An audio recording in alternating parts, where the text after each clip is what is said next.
realize that steals time, that steals your time, is the spirit of procrastination.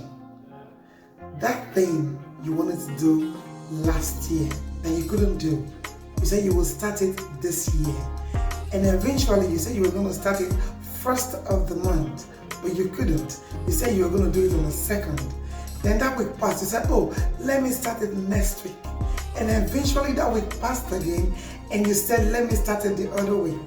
Let me tell you, my dear brother and sister, start it now. There is no time to waste. Procrastination is one of the most dangerous things that can happen to anyone. Anything that comes into your heart to do at a particular time, any plans you have concerning your studies, concerning your dreams, concerning your career, concerning your business, concerning everything that you do, and most especially concerning your soul, and you say, oh, I will give my life to Christ next year, I will give my life to Christ next week. Please, the time is now. Do it now, because tomorrow might be too late. This is a word of God I just decided to bring to you this morning to remind you that time waits for no one.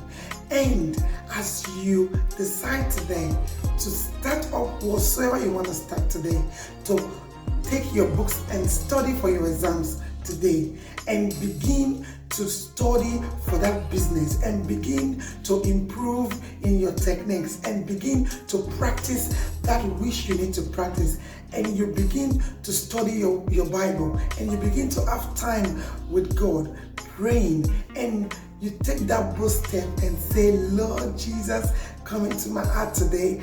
I want you to be the lover and the savior of my life. If you take that step today, Lord God will go ahead of you and make things well for you. So as I leave you with this morning, please don't procrastinate again today. Go ahead and do it. Just take a step, and God will see you through. He will guide and direct you in all you need to do. God bless you, and do have a wonderful week. Bye-bye.